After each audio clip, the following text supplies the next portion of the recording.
اے اللہ ڈرے سہمے گھبرائے آئے ہیں، کیا ہوگا ہمارا؟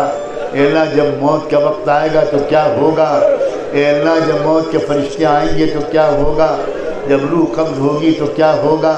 جب ہمیں نہلایا جائے گا، ہمارے کپڑے اتارے جائیں گے، ہمیں کفن پہنایا جائے گا، پھر ہمیں قبر پر لٹایا جائے گا اور سب چھوڑ کر چلے آئیں گے۔ اے اللہ معاف کر دیجیے، اے اللہ معاف کر دیجیے، اے اللہ آج معاف کر دیجیے، آج سن لیجیے اللہ آج مان جائیے، اللہ آج مان جائیے، اللہ آج مان جائیے۔ اے اللہ ہم آپ کو منانے آن ہوا، جاؤ فلاں جگہ میری مغفرت ملے گی۔ تو اے اللہ ہم بھی اپنے گناہوں کی بیڑیوں میں گھسٹتے ہوئے آئے ہیں اور آپ کے سامنے اپنا سر رکھ کر کہہ رہے ہیں ہمیں بھی رہا کر دیجئے، ہمیں بھی معاف کر دیجئے، ہمیں بھی ہماری بھی مغفرت فرما۔ اے اللہ ایمان پر خاتمہ فرما، آسان موت نصیب فرما، جب تک زندہ رکھیے گا ایمان پر رکھیے گا، نیک اعمال کی توفیق کے ساتھ رکھیے گا، بیماریوں اور اللہ گناہوں سے بچا کر رکھیے گا، اور جب وقت مقرر آئے اے اللہ تو آسان موت دے کر ایمان کامل پر اپنے پاس بلا لیجیے گا اور بغیر حساب و کتاب مغفرت کر کے جنت بھیج دیجیے گا۔ اے اللہ کتنی اچھی ہوگی وہ جنت جس میں آقا محمد رسول اللہ ہوں گے، ابو بکر و عمر ہوں گے، عثمان و علی ہوں گے، حسن و حسین ہوں گے، حضرت ابراہیم و اسماعیل ہوں گے، اے اللہ انبیاء علیہ السلام ہوں گے، صحابہ اور اہل بیت ہوں گے، اولیاء اللہ ہوں گے، ازواج مطہرات ہوں گی۔ اے اللہ ایسا نہ ہو کہ ہمارے ماں باپ جنت میں ہوں اور ہمیں جہنم میں پھینک دیا جائے۔ اے اللہ ہماری بیویوں کی بھی مغفرت فرما، ہمارے والدین کی بھی مغفرت فرما، ہماری اولادوں کو بھی معاف فرما۔ اے اللہ ہمارے بھائی بہنوں بھتیجوں بھانجوں دامادوں بہوؤں دور اور قریب کے تمام رشتہ داروں کو معاف فرما۔ اے اللہ ہم سب کو جنت میں جمع فرما۔ اے اللہ اس وادی کی حفاظت فرما، اس کو امن و انصاف کا گہوارہ بنا، باہمی محبت کا ذریعہ بنا۔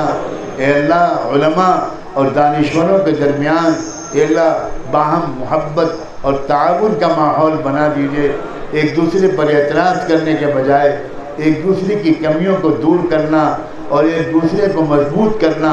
اے اللہ یہاں کے علماء اور یہاں کے دانشوروں پروفیشنل سب کا مزاج بن جائے۔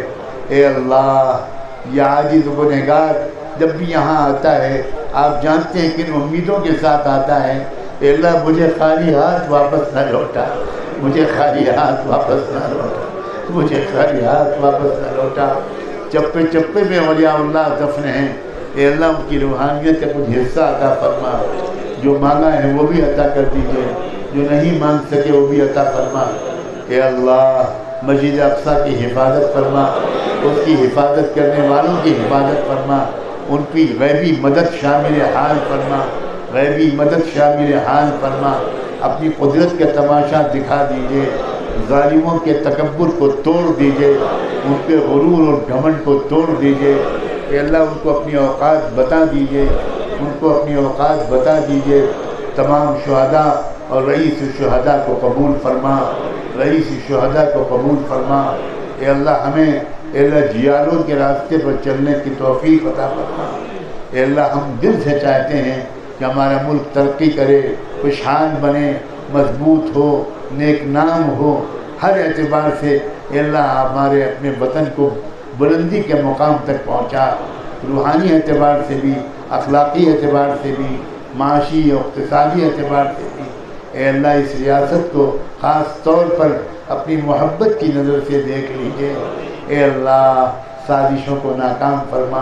ایک آخری دعا، آخری درخواست یہ ہے اے اللہ ہم سب خطاکاروں کی طرف سے رحمت دو عالم صلی اللہ علیہ وآلہ وسلم کی خدمت اقدس میں ہم سب کی طرف سے درود و سلام بھجوا دیجیے، ان پر اور ان کی آل پر، اہل بیت پر، صحابہ اور صحابیات پر، ازواج مطہرات پر، ذریت طیبہ پر، ان کے نقش قدم پر چلنے والے تمام اولیاء اللہ اور بزرگان دین پر، اور اللہ انہی کے راستے پر جینے اور مرنے کی ہم سب کو توفیق عطا فرما۔ وصلی اللہ تعالی علی خیر خلقہ سیدنا محمد وعلی آلہ وصحبہ اجمعین۔ ابھی سب حضرات بیٹھے رہیے، بیٹھ جائیں 2 منٹ کے بعد۔ اس مدرسے میں جو بچوں نے حفظ کیا ہے ان کی دستار بندی ہونی ہے، صرف 8 بچے ہیں، زیادہ دیر نہیں لگے گی۔ ان کی ہمت افزائی کے لیے 2-4 منٹ اور بیٹھے رہیے، جزاکم اللہ۔